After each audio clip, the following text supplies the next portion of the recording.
Good morning, Excellencies, ladies and gentlemen. Welcome to Data for Now, accelerating SDG progress through timely data. We're thankful to our co-hosts this morning, Ghana, and also to our partners, the Global Partnership for Sustainable Development Data, the Sustainable Development Solutions Network, the UN Statistics Department, and the World Bank Group, and to Her Excellency, the UN Deputy Secretary General, Amina Mohammed, for spearheading today's launch. Why are we here? Because if everyone counts, we need to count everyone. And we need to know who's being left behind, where, why, and by how far, so that we can reach them. And right now, we're not. Nowhere near. There isn't enough data, and what we have is often unreliable or old. What does that mean? That means that children die, that people go hungry, that ecosystems degrade, that girls and women remain unable to enjoy the equality that is their birthright. Imagine if that was your family, you or your children. It wouldn't be okay. We have to change all that. And we have 10 years to do it. Yesterday, the Secretary General announced the launch of the Decade of Action to deliver the SDGs. We know we're off track and that we need to accelerate action. But we just really don't know where or on what or by how much, because we don't have comprehensive, up-to-date information on how we're doing. That's the challenge we face, and fixing that is the level of ambition we have. The Data for Now initiative brings together partners from lots of different sectors with a variety of roles to play in order to build a community of data users, leaders, and innovators to deliver more, better, and more timely data that will help us achieve the SDGs. Data for Now aims to increase the availability, the uptake, and the integration of robust methods and tools that will improve that timeliness, improve coverage and quality of SDG data through collaboration and partnership, technical and capacity support, and information sharing. This initiative, as I said, is a partnership between the UN Statistics Division, the Sustainable Development Solutions Network, the World Bank Group, and the Global Partnership for Sustainable Development Data. We're thankful to you all, but we need more partners, more users, more contributors to get on board, to turbocharge this effort. This morning, we'll showcase progress to date and hopes for future progress from early adopter countries, including Ghana, Paraguay, Mongolia, who are with us this morning. Thank you. We'll also hear from partners to explore what's needed to really make this initiative take off and how to overcome some of the challenges. We're delighted this morning that we've been able to extract the Deputy Secretary General from UN headquarters for this busy week, and I'm delighted now, DSG, to invite you to come to the stage to speak to formally launch the initiative. Please welcome her.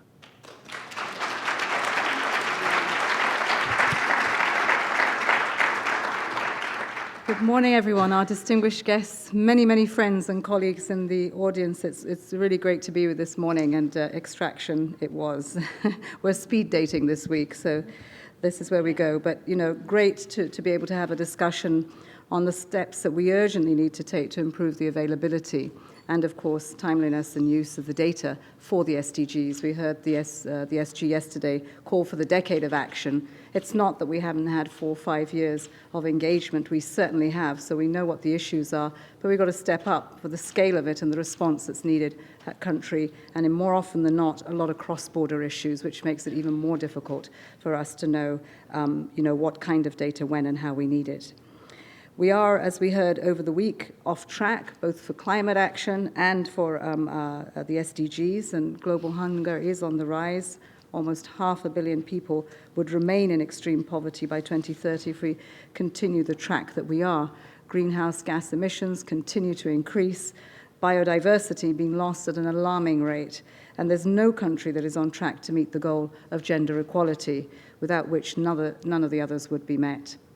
There is a clear consensus that we must step up our efforts, but in doing so, we need much more ambition, and in some cases, we need a different approach.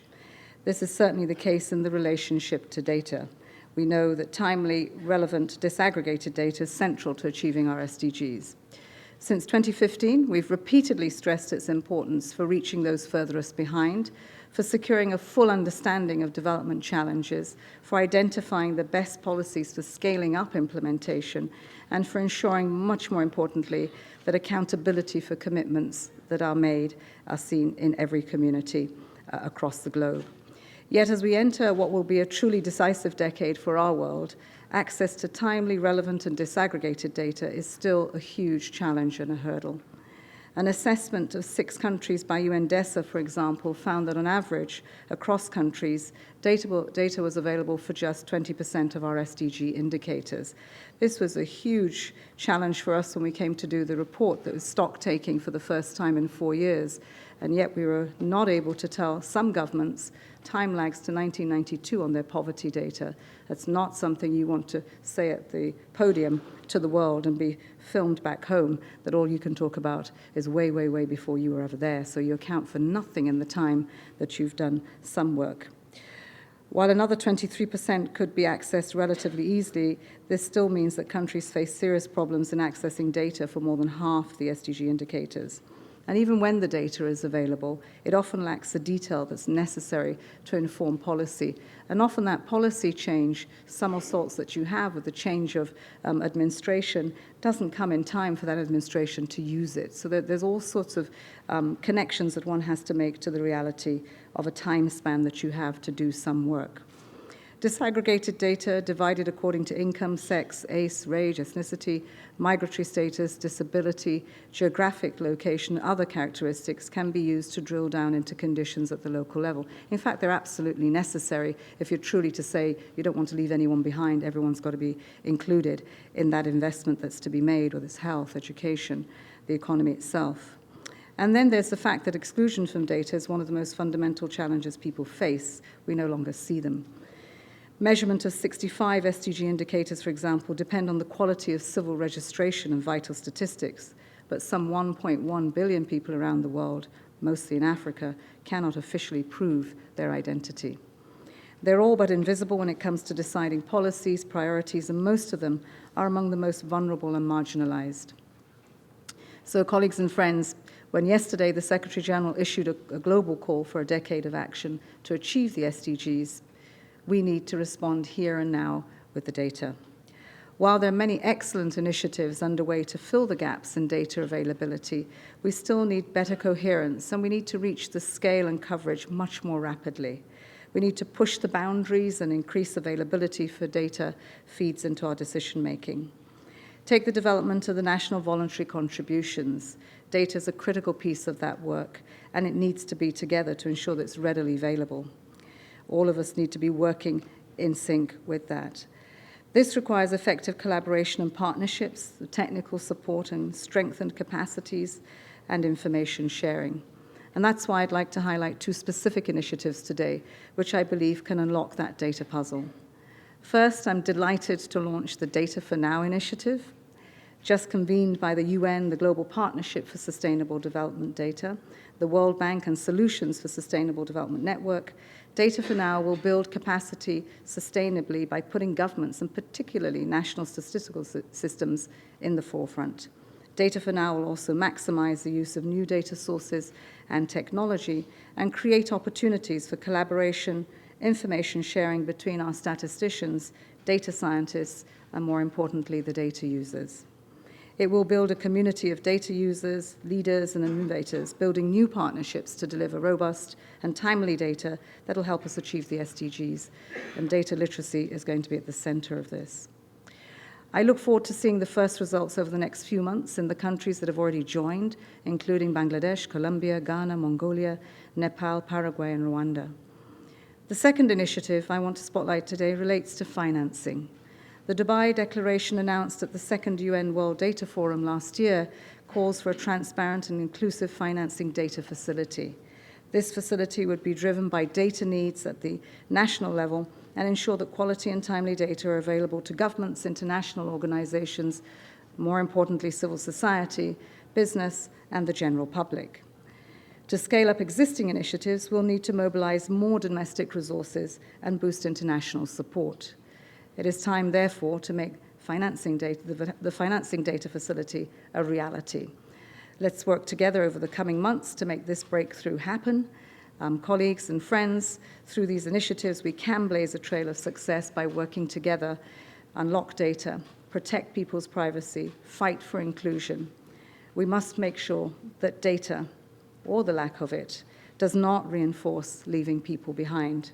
And so calling on partners here today and donors to stand up now behind the Data for Now and work together for ensuring that the financing data facility becomes a reality today and not tomorrow. The 2030 agenda demands it. So should we, of our accountability to the people who are still waiting to be recognized and counted for the SDGs. Thank you.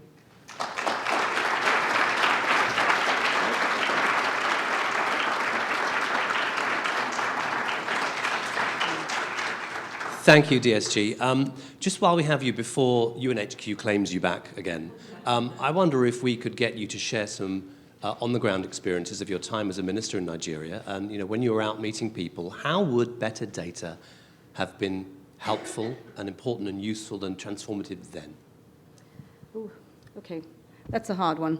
But as I joined the Ministry of Environment in Nigeria, I think the first big challenge was to try to reposition environment within development, because quite frankly, when I got that appointment, the people in my state that I was appointed to thought that they had been robbed of a more serious ministerial appointment, and they call me the dustbin lady, because that was environment to them was just about picking up the garbage on the streets. But we then tried to show them the nexus between climate, environment, poverty, conflict, and just map that across the country, relating it to the Niger Delta, where there were the oil spills, relating it to the northeast of my country, where there is Boko Haram, but also to the farmer-herder clashes that we were having and people were losing their lives. It was to try to explain to them we needed the data to get to the bottom of it, so that we made the investments in a way that made the best use of resources we didn't have. And that was particularly difficult because we just didn't have the baselines. We had lots of projections, and that's pretty dangerous in a country like mine that's a federal system, because everything gets shared into the 36 states that we have, not really looking at where the indices are showing a greater gap for education, for health, for attention to it.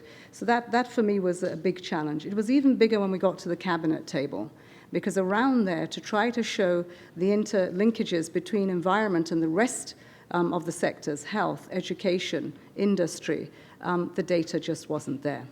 In fact, some data sets we had to create because we were asking questions for which then you know what data is that you need. I think the stark reality for me came when we visited the communities. And you would see it wasn't hundreds of people, it was millions of people. We'd stand perhaps on what we call the drum politically and look across millions of people. And they just become percentages when you go back to the office. But it was, how do you get those people in? Who are they? What is the disaggregate of what I've just seen in front of me? And how do I make that really a result? And not just, pick away at the edges. So the scale of the challenge was apparent when we saw in the field what we had to address. And so therefore, projecting data just didn't work anymore. We needed to get very specific about it. We needed to know that whatever we were laying a foundation for wasn't going to finish in my term. In fact, to relate to people in the country that the idea that they got competent ministers coming in did not mean that we could do very much in the 4 years, that it was going to take 15 years. So short-term, long-term. The data for what we could do to deal with the huge expectations of a country, but at the same time lay out a future for what needed to be done generation upon generation. And that I think was a stark reality for us. That's come a little further, not enough. But it did teach us that we needed to break it down. To create these data cubes at the local level was really important, to begin to build it up from the local governments where data matters most. So you walk into a community, people will be able to tell you who is doing what, how, where, and when. The data that masked the reality, if I take health, for instance, we had our universal health coverage. And it is such a mix. The health mix in any country is very different. We're putting mental health on the agenda now because it is it's such a huge challenge globally, and it's different everywhere, from a conflict to humanitarian settings to urban settings. But that is masked behind not even a mention of it in some cases, but when you do, it becomes a problem. 1.1 billion with disabilities. In my country, we have a number, but we don't know where they are. And then disability masks what's behind the disability, so many more other disabilities. So I think it was just connecting data with the reality of making impact and the accountability to that investment that you made for people. We say for people, but we really need to see them, and we need to, as we say, they need to be counted in the investments that we make and not just in the statistics. So yeah, it was big. Okay, unrehearsed, authentic, unscripted DSG. Thank you so much. Thank you very much, everyone. Good luck.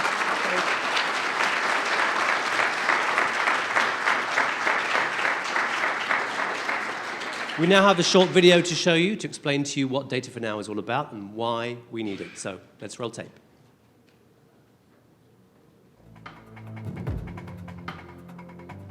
We have 10 years left to achieve the Sustainable Development Goals. But without accurate, timely data to guide our decisions, we might not get there. People remain unaccounted for, and places remain unmapped. Much of the data we do have is from 2015 or earlier, but a lot can happen in 4 years. 17 Sustainable Development Goals are our guide.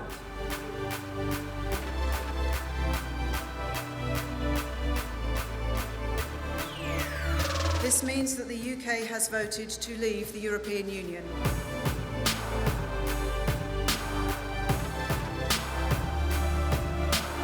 History shapes the world in ways we can't anticipate.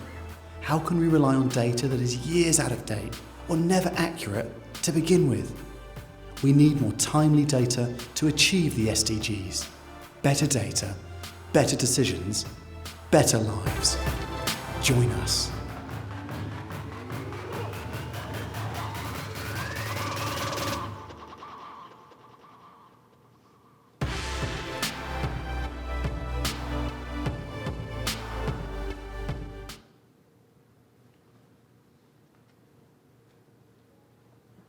While my colleagues reset the stage for the panel sections, I'm going to invite you to remember to tweet this event with the hashtag #DataForNow.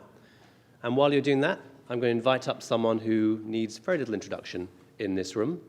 She's at the center of the Data for Development universe as the CEO of the Global Partnership for Sustainable Development Data, housed at the UN Foundation. And she's going to lead us in what we think of as a pledging session. So please welcome my colleague, Claire MELAMED.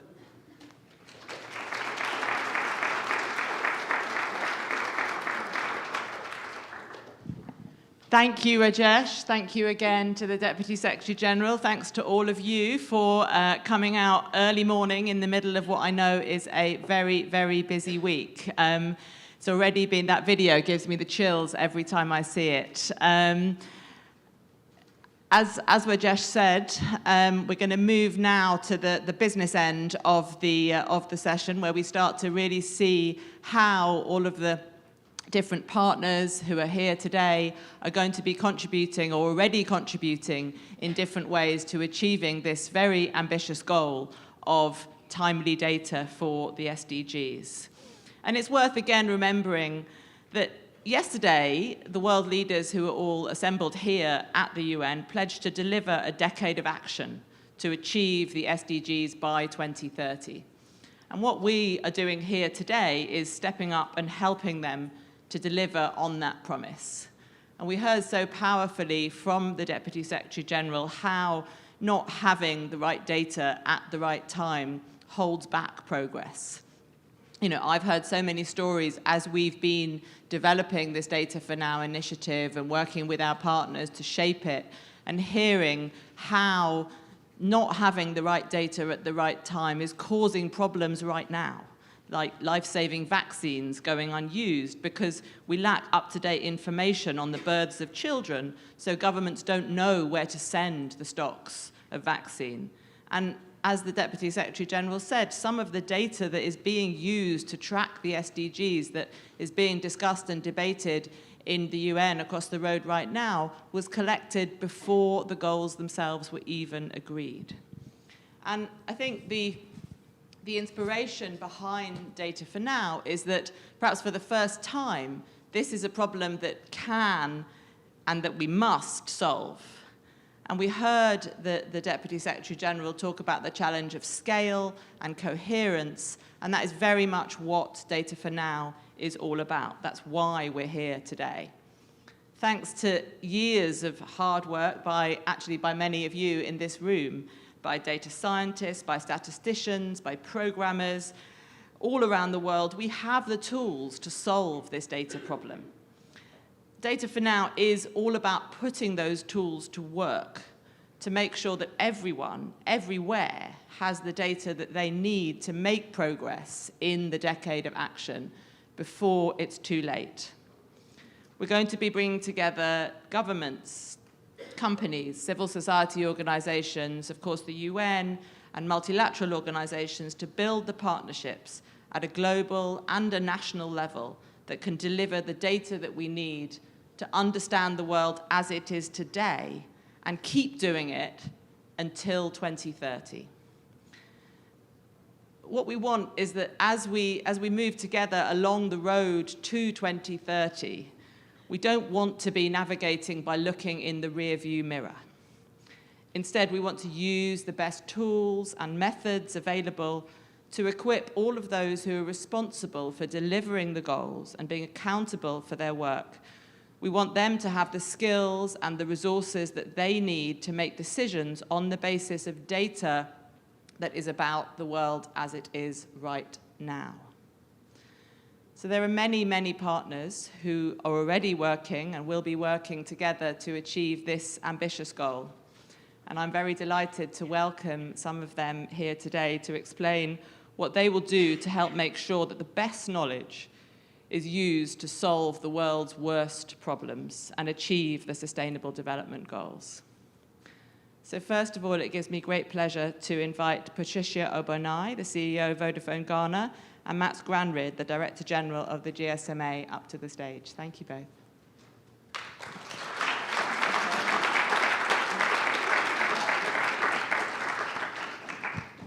Welcome, and thank you for being here this morning.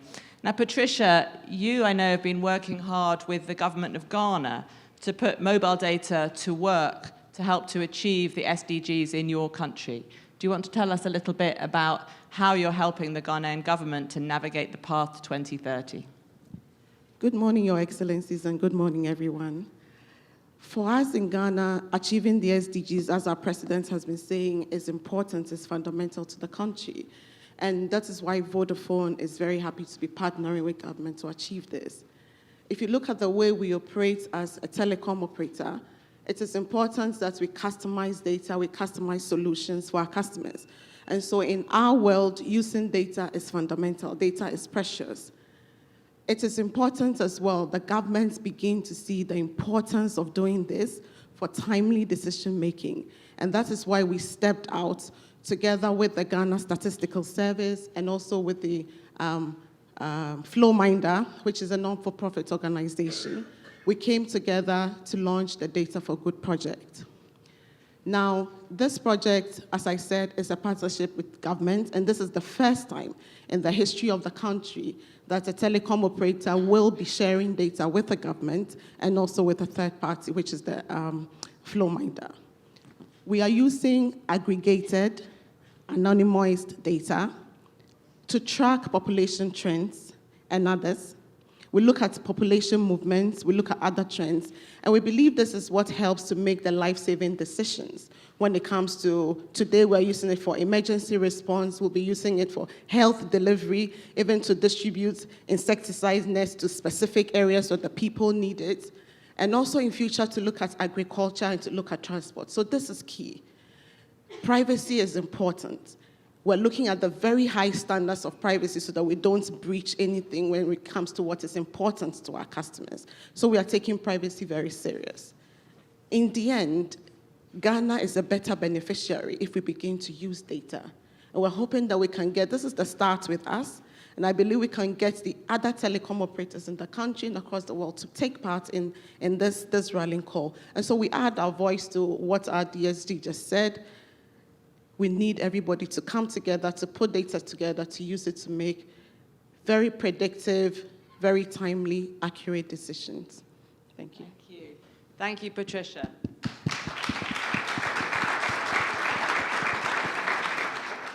Now, Mats, Patricia just talked about the importance of bringing in other telecommunications companies and spreading work like that of Vodafone Ghana around the world. And that's very much where GSMA comes in. So tell us how you're able to support this initiative. No, absolutely, and I think the rear view mirror, as you said, is so correct. We can't afford that. And one testimony of the good hard work that the mobile industry is doing, together with you actually, is that we launched this report yesterday on the Mobile Impact Report on how well the mobile community are progressing the 17 SDGs. And of course, that wouldn't be relevant. We wouldn't be able to do it if we don't have data, if we don't have accurate data. And we're seeing that we're doing progress year over year. This is the fourth time we are issuing this report. But really, the report is just a summary of activities such as what you're doing in Ghana, what Emily is doing for Data 2X, what Telenor is doing in Bangladesh, etc. If we are not able to show it, we don't know where we're heading. So being an engineer, I love data. I love to understand how to manage the position we are in right now. And we have to have data. We need to have accurate data. But one thing I think that Patricia said right was the ethics and the privacy. I hear more and more the sort of the reasoning that should we really engage in big data? Should we really, how afraid should we be of giving up our data? And for me, that is sort of the wrong question.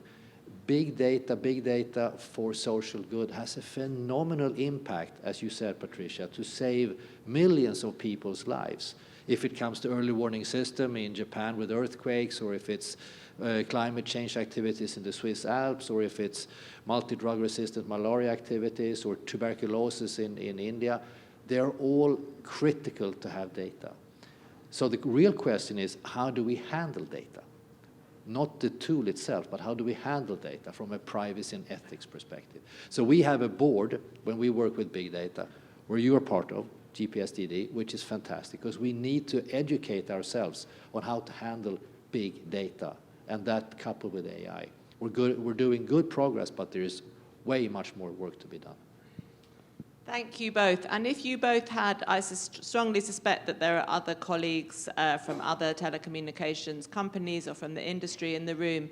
If you have one message, one very short message to your colleagues in the room as to what they can do to best support the SDGs, what would you say to them? Well, my advocacy is that look at the example that has been set in Ghana. Vodafone is a big brand, and therefore we take privacy very seriously. And so if we have been able to do this with government, then I think it is possible. We need to work together. It's aggregated, it's anonymized, so it doesn't expose the individual. But healthy decisions, life-saving decisions can be made. And so we call on everyone to come on board. I think I have a similar message. Do it. And I mean, reports are fantastic. It is a great report, but that's not going to move the needle. What's in it and the actions that people are doing, that is what's moving the needle. So be bold and just go about and do it. Do it. That's our theme of the day, ladies and gentlemen. Thank you very much to both of you.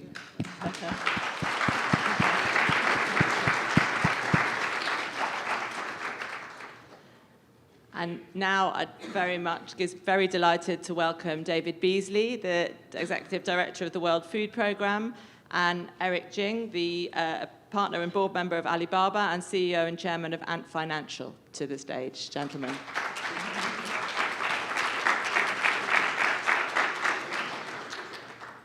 Now, you are going to zoom in not on a particular type of data, but on a particular issue, and tell us what you're doing to create the timely data that can help us to solve the hunger crisis. Over to you. You would think with all the technology today that we would actually be ending hunger, but in fact it's going to the wrong direction because of war and conflict, and add to that climate extremes. And so what can we do? Data is worthless if you don't take it and utilize it to help people on the ground. We're feeding and assisting about 90 million people on any given day. So we know a lot about people and what's going on. The question is, how do we take data and integrate it to be more effective, more strategic, and end hunger? And so that's what's so powerful about being here, because as we look around the world, realizing that we're never going to solve hunger through the humanitarian sector alone. So how do we engage with the private sector? And I think for the first time, we're seeing the UN wake up and realize we will never address the problems that we're talking about with the SDGs until we integrate the private sector in a very serious way. So we're the world's largest humanitarian operation that now has over 40 million digitized beneficiaries. And how do we integrate data to help them, or the 90 million, or the 813 to 21 million that we're not reaching around the world? And so we're partnering with Alibaba.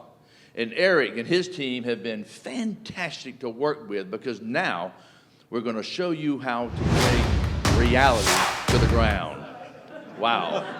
Now, how about that, Eric?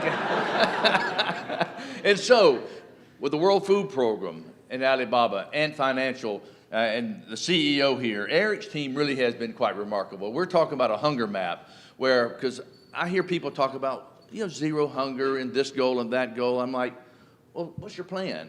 How are you going to help that child right there in that country? And so with this database, this integrating in such a powerful way the analytics of what we are going to be able to do, and it'll be available to people all over the world to say, what's taking place in Niger? What about Yemen? What's the hunger rate? How many people are starving? What's the market price of food? Et cetera, et cetera. And how do we take these data and analytics and make a difference and impact so that we can end hunger around the world? And I could talk about this hours on end, but we can't. But Eric, I want to thank you for extraordinary hard work. I know when I was at the headquarters with your team, I was blown away by what Alibaba is doing, taking their expertise, integrating it with the World Food Program to make a difference out there among the people around the world. So thank you, Eric. Really appreciate that. Thank you, David. Thank you. First of all, good morning, everyone. It's really kind of a pleasure to be here today.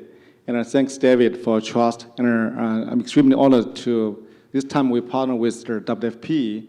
We joint launched the Hunger Map Knife. I mean, as I totally agree with David that previously, WFP has a lot of data out there, but the static data, right, is out there. It's not, putting together to help you make make timely decision.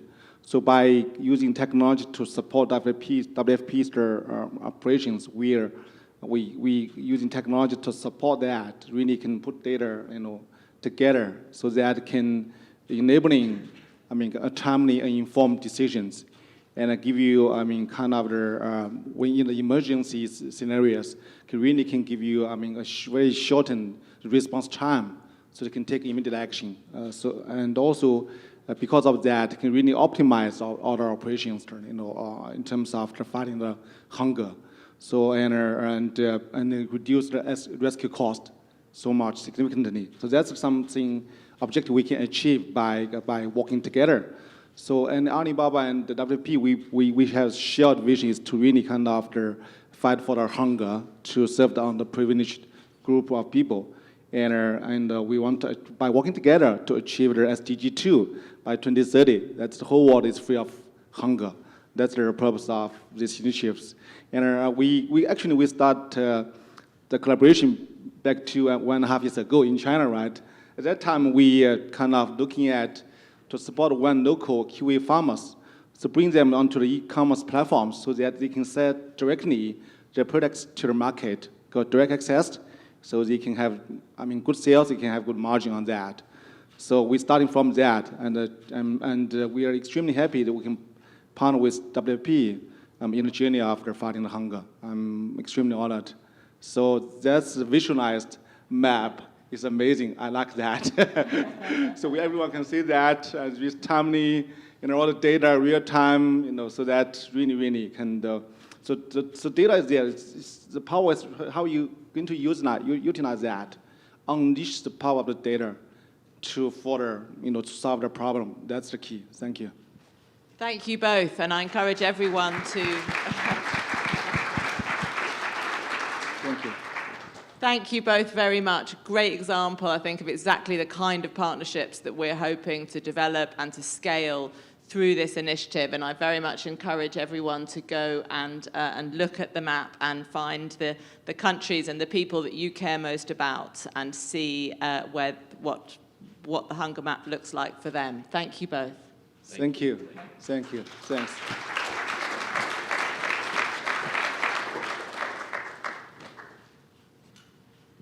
Now, data, as we know, is an essential component in decision-making for governments and, as we've heard, also for UN agencies delivering essential relief.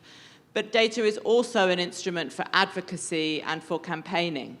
And that is going to be another key component of the Data for Now initiative. So I'm delighted to welcome my longtime friend, Jamie Drummond, the founder of the One campaign, to tell us you have your choice of seats. To tell us about the new Data Clocks initiative. Thank you. Thank you. I've got a long speech, which I realize no one else is doing, so I've thrown that away. We're all very informal here. Very good. Well, fellow factivists, that's what you are, evidence-based activists. Claire, thanks for pulling us all together. There's a passionate movement out there on the streets that is looking for and fighting for with the fierce urgency of now. And that's what's so brilliant about this. Quite often our world is stuck in the slow opposite of urgency of many years ago. And the purpose of the data clocks is to connect the two. The activists on the outside and the activists on the inside. We've got to rapidly create these shared epistemological communities to deal with the existential challenges we have. And these sort of normative numerical narratives, I'm practicing my acronyms and alliteration here, which will, make sure that the information that we've just heard is increasingly available, actually connects with people so they can do things with it. And we have a problem at the moment, which is facts are going out of fashion, as I'm sure many of you have noticed, and we need ideas to help make facts great again, make data sexy. And, statistics tell, stories sell. So how are we going to solve this problem? And it's essentially through public art installations, working with some of the greatest artists around and designers in iconic locations around the world with 10, as much as possible, real-time trends. I'm afraid it's only 10 for the time being because that's as much, probably more, than most people can bear. But they'll aggregate the key core sources of information produced by the initiatives that we've just been hearing about, these commitments, and presented in these iconic locations. So Mr. Rycroft will be asking the government to place this on, of course, Big Ben, where the president here on Independence Arch in Accra, on the side of the AU building, on the side of the UN building, as well as in their own iconic places around the world. It'll also be online and virtual reality, and that's some of the more exciting applications of it. So that's essentially the idea of the data clocks. It's time to tell the truth, and it's time to build these kind of communities for activism around them. As I think many of you know, and indeed it's being soft launched later today just outside the UN, there is a campaign for 2020 coming together, uniting environmental groups, gender campaigners, and social justice and anti-corruption campaigners around the world, because there are these huge moments in the 2020 calendar on gender, biodiversity, climate, health, and all these other issues that we all care so passionately about. Key decision-making moments in 2020. So at each of these moments, we will relaunch that particular relevant set of data on each of those issues so that each of those communities are gathered into this wider journey and then follow these facts as factivists from 2020 to 2030. The key point being, of course, that these trends are up to us to determine. Where they end up is not given.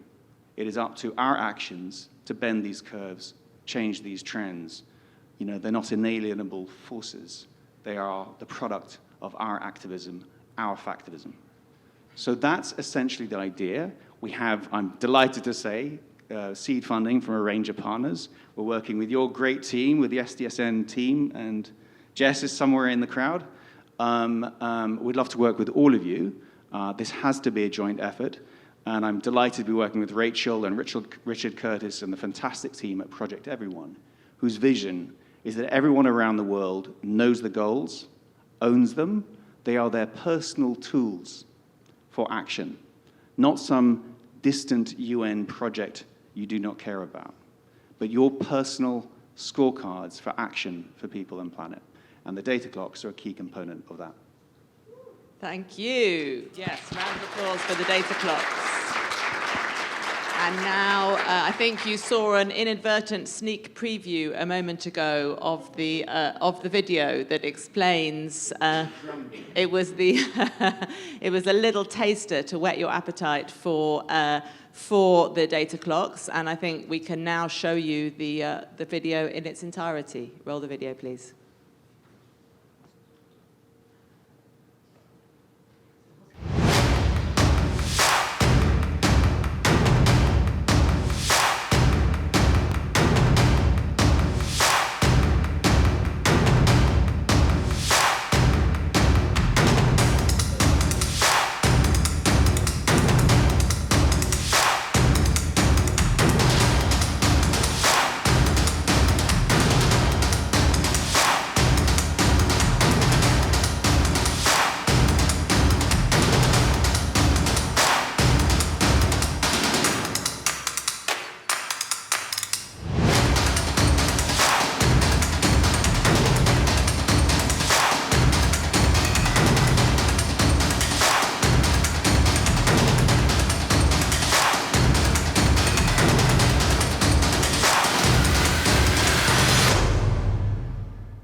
Thank you, and that was, I guess, the premiere of. Thank you, Jamie.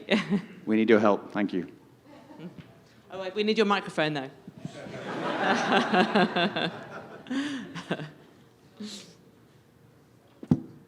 So thank you all, thank you everybody for that, for those pledges. We look forward to working with you in the months and years to come to start to make a reality of this vision of Data for Now. Now I'm very excited to welcome a panel of guests who are going to be digging a little bit deeper into some of the ways that more timely data can help us with decision making. So let me welcome to the stage Maximo Torero, who is the Assistant Director General for Economic and Social Development of the UN Food and Agriculture Organization. Thank you, Maximo. Rebecca Moore, who is the Google Geo for Good Director, and Matthew Rycroft, the Permanent Secretary at the UK Department for International Development. Welcome to all of you.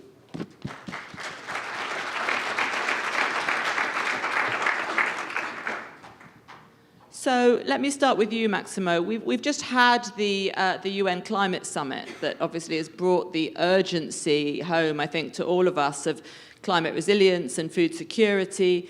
How is FAO planning to improve the data landscape, which is going to help yourselves as an organization and governments to tackle these huge challenges? Thank you very much. It's a huge challenge, but we have to be optimistic. The new FAO is trying to bring solutions rather than to complain about the situation. So there are two areas where we need to work very strongly. One is to assure that we have good data and of good quality. And that's not easy. FAO has to work with official statistics from the governments. We have to have official data from the country. But we need to find ways to validate the quality. The SDG indicators that we are custodians have to come from official statistics. So the way we are doing it is we are developing a data lab, which will use all the state-of-the-art technology, like what you have been seeing before, and trying to do that to be able to achieve same indicators that we can validate and test what we are getting from the official statistics. That will allow us to assure quality and to put pressure on the governments to improve the quality of the data they are having. So that's a huge effort, the first one. The second effort is to go to the countries and work with them to assess what data they are collecting today. The problem is that many of the countries are collecting data which nobody uses. And they're taking a lot of time to do it and a lot of money. So we want to increase effectiveness on how they collect the data so that we can improve and have proper data on time. They are doing many, many exercises of huge data collection surveys that are taking 4 hours or 5 hours to collect on the households. And you can imagine the quality of that data. So we need to work together with them to be able to improve the efficiency and effectiveness of the data they collect and also to save money. because that will allow us to reallocate those resources at the country level to collect better data. Thank you. And how do you think UN agencies like the FAO can best support governments to access and, of course, use more timely data? For governments to make decisions, I think the more real-time data we have, what WFP has shown, I think, is a great example. We need to have that on real time. Now, many of the indicators are very complex to calculate and take time. So our job is to assure that they have the best possible information on time. One of the initiatives that we are pushing in FAO is called Hand in Hand. And basically, it's an accelerator of the SDGs without leaving anyone behind. We are going to accelerate in 43 countries, which are the ones which are the poorest, least developed, landlocked, least developed small islands, and countries in food crises. And we're going to work with those statistical agencies to try to accelerate and have quality data. Many cases, you will see that the Ministry of Finance, which is the one making the decision with the Ministry of Agriculture, they don't even use the data that they have in their own national statistic unit. And that's what we need to change. They need to be able to access that data, but they also need to be able to have access to the other data that is around the world that we can collect in a different methods using technology, so they have more information to make proper decisions. Thank you very much. Let me turn to you, Rebecca. I think it's probably safe to say that the kind of huge democratization and increase in the use of Earth observations data by governments for decision-making is a really positive change that perhaps we were all a little slow to anticipate. I remember seeing a survey that was conducted by Paris 21 some years ago that said that of all of the new data sources that were available, it was Earth observations data that was proving the most immediately useful and used by statistical offices and by governments. Can you say a little bit about how you think we can bring together the active communities of people who are using Google Earth Engine, of course the Africa Regional Data Cube, and the numerous other sources of Earth observations data that we can come together to really scale up progress and work together? That's great. Just to back up, I did want to mention that we're really excited as Google to announce that today we are joining the Global Partnership for Sustainable Development Data.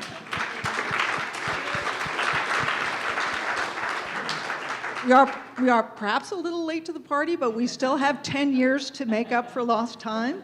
And as we heard this morning from multiple people and is well known, one of the great challenges with accelerating progress on the Sustainable Development Goals is just gaps in information, gaps in timely data, and not just any data, but data that is actionable, data that is rich with insight and can go right into the hands of the decision makers in a form they can use immediately, not raw data.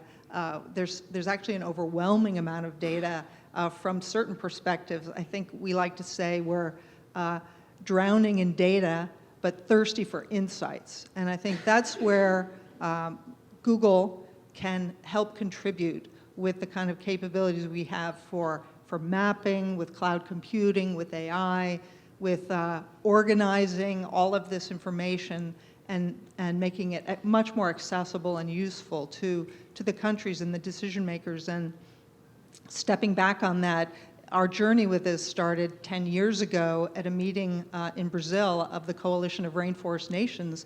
The Landsat catalog was just announced to be free, public, open, and free. 40 years of satellite imagery, millions of images, petabytes of data, which is billions of megabytes of imagery data, was now being made available to everyone.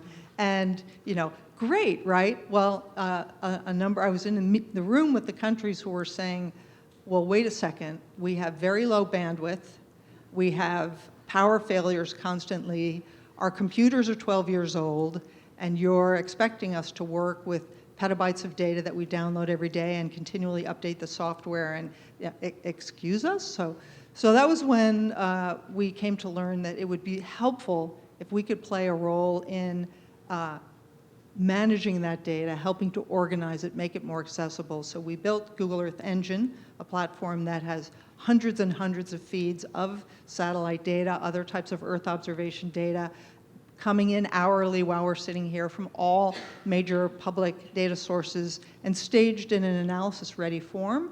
and with co-located with thousands of computers to do parallel analysis, and to be able to turn those pixels into knowledge in minutes instead of days or weeks or years. And some of the outcomes now that have happened over the last few years are things like, if you're familiar with Global Forest Watch, Global Fishing Watch, a project that we did recently with the European Commission and UN Environment to support water mapping in support of SDG 661, Indicator 661.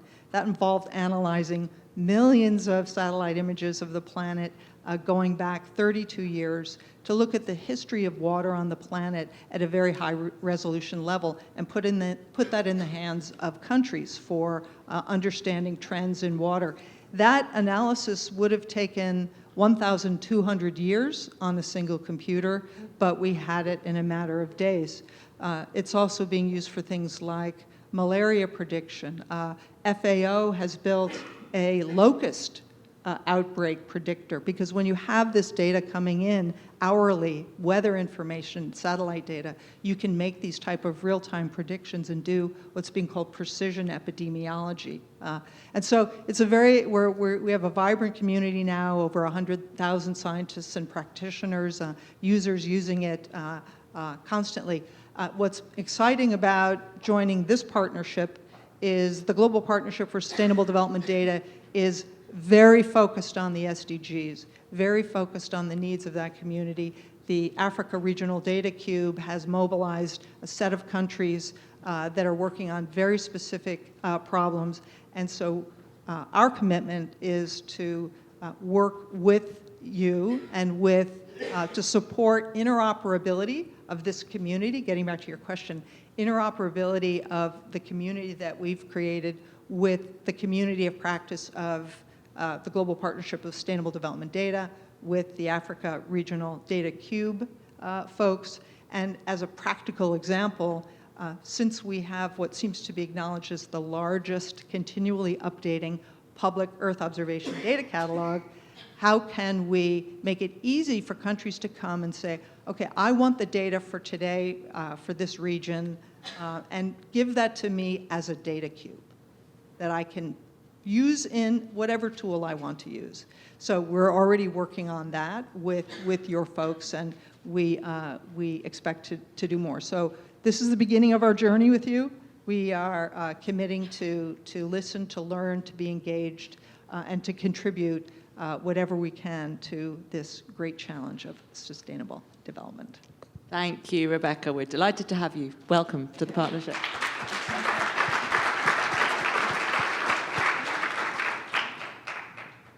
Matthew, sometimes satellite data solutions get conflated with the planet part of the SDGs, and we often think first about the environment or agriculture when we think about satellite imagery. But I know that you personally and DFID are always a strong advocate of investing in data for people. So tell us how DFID is investing to support work that leaves no one behind, and the role of satellite imagery and the kind of thing that Rebecca was talking about in that. Great. Well, thank you very much, Claire. Thank you for having me, and great to see so many people interested in this topic, of which we are big fans in DFID. I've already learned a lot this morning, including a new word, factivist. I'm definitely going to steal that one if I may, Jamie. Thank you very much for that. I love the hunger maps and the data clocks and all of the other initiatives that people have been talking about. Yeah, I mean, I definitely don't see a distinction between data for the planet parts of the SDGs versus data for the people bits of the SDGs. Everything is interconnected. That's the whole point of the SDGs. And in DFID, we have a proud, I think, a reputation that puts data at the heart of everything that we do for our decision-making on helping to implement all of the SDGs with, as you say, a particular focus, Claire, on leaving no one behind. So let me give a couple of examples of things that we are doing in which we are seeking to scale up. First of all, in our Glasgow HQ, we have a global data centre, which is a collaboration between DFID and the UK's Office for National Statistics. Glasgow, by the way, also is going to be the home of COP26 next year, so that's very exciting. And that is one of our contributions to the science. We are also seeking to help other countries that we partner with in the developing world build up their own capacity for data. So we've got some partnerships with Ghana, Rwanda, Kenya, and others, and we're about to scale up our partnership with Jordan.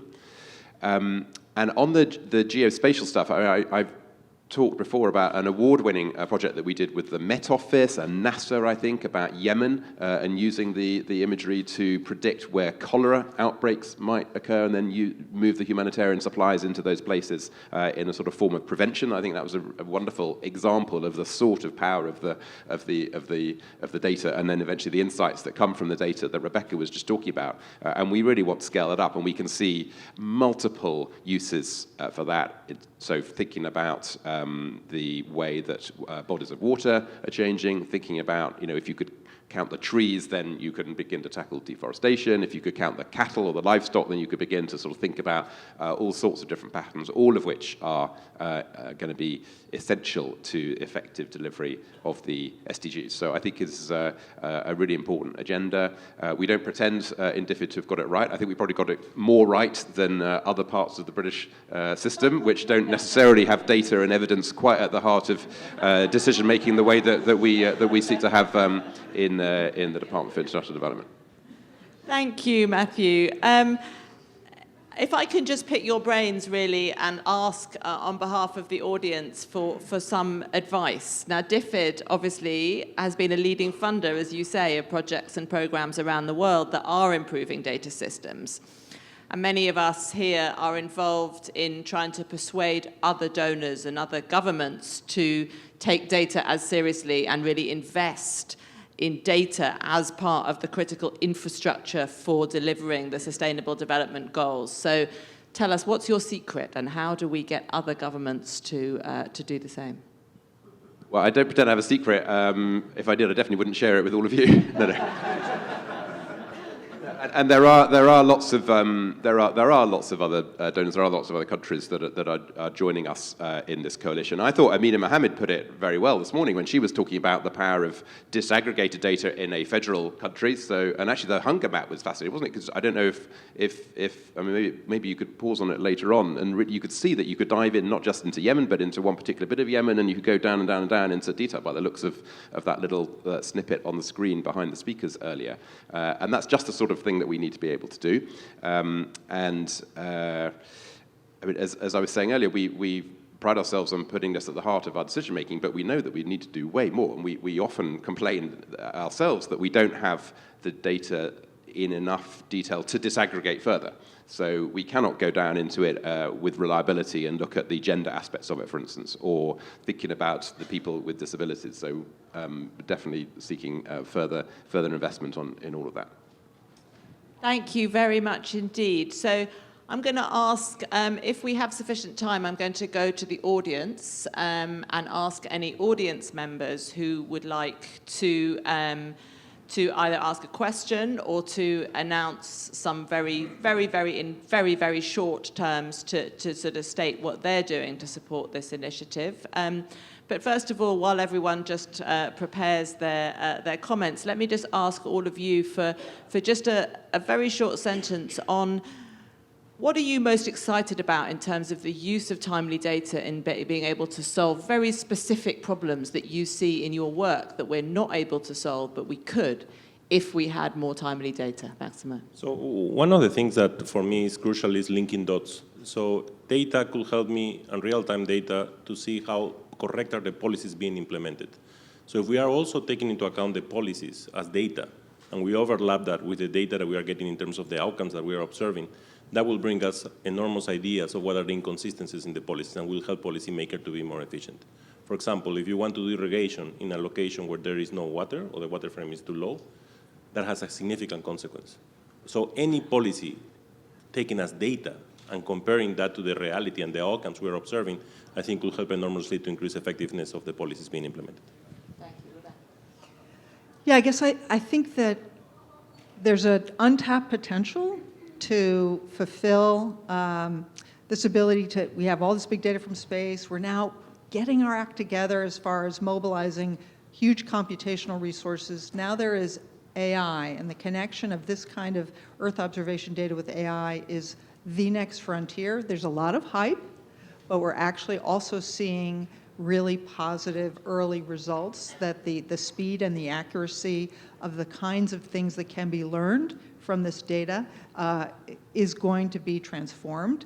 And so I think that's exciting. And then for me also is the distilling it down into, how many indicators are there? 200 and something? Yeah. So I like the data clock idea and some of the other ideas of, what if we just pick 7 of them, or maybe 10 of them, that matter the most, like the sort of vital signs of the planet, you know, clean water for all, right? Reducing carbon emissions and holding us below 1.5 degrees, right? There's a set of these things that are really the greatest existential threat to the health of people and planet and future generations. So what if we just focused on that small set and nailed it, right? Nailed it and had that data so accessible from decision makers to the general public, so everyone could mobilize and create a global consciousness around that. So that's a long answer. It wasn't one sentence. Sorry. Okay, I've thought of a secret that I am going to share with all of you, which is that the thing that actually keeps me up at night is about data for decision making. So not data for accountability, which I think we do a reasonable job on. So we have a whole sort of results agenda, and we use that to account for our activity. But the bit that I would love to hear from you on, if any of you have got solutions in this area, is the sort of data at our fingertips in order to take decisions, for instance, on resource allocation. So if we had an extra bit of money, where is it best spent, on what issue, with what purpose, against which indicator, and so on. And that seems to me seems an easy question to put, and so far an impossible question to answer. And I just sort of feel as a non-expert that it must be possible in the era of big data to get a better and better set of answers to those sort of questions. Thank you. So now, let me invite any of you who've been so inspired already by this morning that you want to make a commitment, that you want to explain how your work can help to contribute to this effort, or if you have a very short, specific question. Oh, many hands going up. Right, we're only going to, so to avoid disappointment, let me control expectations. We're going to have time for about 3 questions from the audience. So I'll take the gentleman, the person up here, and then you in the middle, and then lady in the back. My name is Maria Tuscat from Mali, West Africa. I was born and raised in Mali, but I live here for over 33 years. I am here. This is my second time coming to this meeting, but my first time I asked questions but were not answered. I run a nonprofit called Grace Leadership Foundation, Inc., and we are focused on ending infant and maternal mortality everywhere in the world. As Rebecca said, we just need to focus on one specific area and be good at that one. And I just want to know, how can you help our agency, our nonprofit, to join your group and grow and do what we want to do and make it better? Thank you. Thank you very much. I think the issue of maternal mortality, of course, is one of the absolutely most critical issues and challenges that we all face. I think it's also fair to say it's one of the hardest things to collect data on, and it's one where we perhaps haven't yet cracked the nut of timely data in particular. So welcome responses from, I think we can say that we are absolutely doing our best, but any thoughts from you, just you can formulate them while we're waiting for the next question. You, sir, please. Microphone here, please.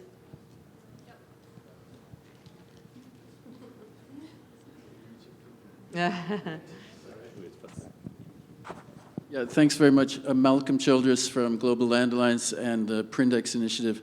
I just wanted to ask the question, really, if about how we could really take more advantage of the spatial framework that engines like Google Earth are providing, because that really has the ability, I think, to link together so many data sources and convert them into this actionable thing. And I think one of the things that can go with that are very much things like rapid polling results or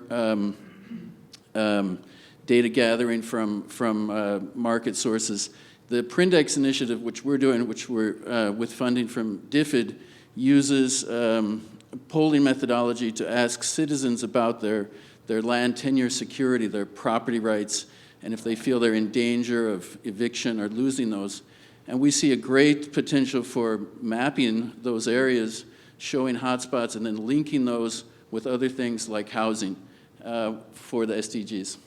Thank you, and I think this issue of connecting different data sources, we've heard it already, it's absolutely critical. So last question, please, Madam at the back. Please, Emily, can we have the microphone up there? You have about 20 seconds, Madam, to ask your question. Okay, I guess I have to be quick. I'm Evelyn Kim. I work for Food Rescue and Hunger NGO in New York City. One of the biggest issues that we've had and other organizations has been getting access to being able to even collect data. So much of us would love to do more data analysis, but we don't have the money, we don't have the tools, we don't even have the time to be able to get to this. And it's not just my organization, hundreds of organizations across New York City as well as across the world don't even have the basic tools to be able to take advantage of data if we can't make any conclusions if we don't know how to even get at the problem. Thank you. So 3 absolutely critical issues there: democratizing the collection and the analysis and the use of data, joining up data sources, and collecting data on some of those hardest but most important issues, like, for example, maternal mortality. Matthew, would you like to start us off? Well, they're very difficult questions, and in a way they all boil down to the same thing, which is how do we get better at doing this in order to give ourselves real-time data to take better decisions? And from 3 different perspectives, we've heard about the challenges of doing that, but also the opportunities of coming together using different data sources. And of course, it's not the data; it's what we do with it. It's the insights that come from it. It's the extrapolations that we make. But of course, actually, we need to make sure that we are making the right sort of extrapolation. So there's a whole sort of ethical dimension as well to ensure that we've got the right underpinning data from which we then reach conclusions which we can then spread around the world. So we can take some examples from Mali and apply them elsewhere, for instance. Thank you. Rebecca. Yeah, I guess I feel most equipped to respond to your question about the fusion of data, and it's critical, I think, that you can fuse on-the-ground data, community-contributed data with big data from space, and a really nice example of it is this DISARM project that is UC San Francisco Global Public Health Group that is doing the malaria prediction. So they're taking satellite data that's in the Earth Engine catalog that shows temperature, rainfall, the greening of the landscape over time that you can detect from space, and using that every day to predict where in the next 5 or 6 weeks there's likely to be a hatch of mosquitoes. Then they're bringing into the platform also, where are the villages? Where have bed nets been distributed? Where has spraying been done or not? You fuse that all together and you have this spatial decision support where you can say, okay, here's the greatest risk, here's where interventions have already been done, here's where interventions have not been done, let's target interventions there. So I think that's a nice example of what you're talking about, and it's possible today. Thank you. So let me bring a parallel. So we talk a lot about food loss and waste. No? So loss is until the wholesaler, waste is from wholesaler onwards, or retailer and so on. In data, I think it's the same. We have a lot of loss because data is not public when it's being collected, and we're collecting proper data with a lot of measurement error because we are not careful in the quality, and we use all technology to do that, and we are not updating to the velocity we are moving. And there is a lot of waste because we don't have everything public. And the best way to assure the quality of the data is to make it public. And that's where we need to put an effort, because then you can have the access to the data and do what you want to do. And then the second element is how we can link in the space. And I think that's central. In our hand-in-hand initiative, it's a territorial approach, basically. What happens is when you arrive to a place like FAO, you have silos. You have people doing soil. You have people doing water. You have people doing fisheries. You have people doing economics. You have people doing this. And nobody has taken the time to link and to relate the data. Of course, taking care of the not making public where the individual lives and the ethical issues behind. But linking that, I think, could bring enormous amount of efficiency because it will help governments to understand what is happening. And it's just an issue of bringing layers one over the other. And the only effort we're trying to do in these 43 countries that we are accelerating is to bring those dots together so that people can observe in one location, and then correct, make it public so that we can start correcting any inefficiency. And finally, on the question is that data, those indicators are being collected by WHO. So I think it will be very important to create a link with them so that you can have access to the latest indicators that they are collecting. So thank you. I think linking partnerships, very much the theme of the day. Thank you all very much. Big round of applause, please, for our...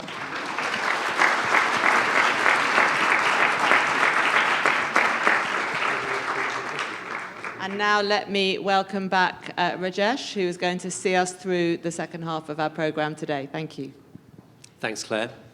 Thank you to our first panel. We're going to go moving straight into a second panel. We've heard already about some of the opportunities, some of the hopes, some of the challenges. Let's hear a bit more from people who are slightly closer to the ground.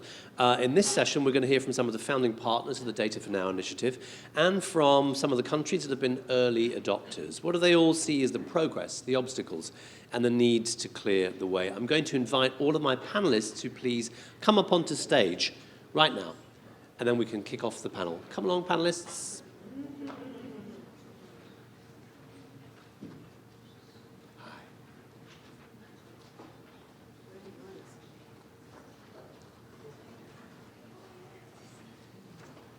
Okay, as they take their seats, let me just introduce them. I'll go from my direct left. Shaida Badi is the Managing Director of Open Data Watch, and is here talking about SDSN's trends, and represents here SDSN's Thematic Research Network on Data and Statistics, or TRENDS. Mahmoud Mohildin is the Senior Vice President at the World Bank Group for the 2030 Agenda, UN Relations and Partnerships. Hi there. I don't know. I'm sorry, it wasn't in my script. Omar Saidu, yeah, the Head of Demographics at the Ghana Statistical Service. Welcome, sir. Aranzaya Ayush is the chairwoman of the National Statistics Office of Mongolia. And at the, just before the end there, we have Ivan Mauricio Ojeda, who's the Director General of Statistics, Surveys and Censuses of Paraguay. He's going to speak in Spanish. My colleague Alonso on the end there is going to translate al mismo tiempo. Claro. Good.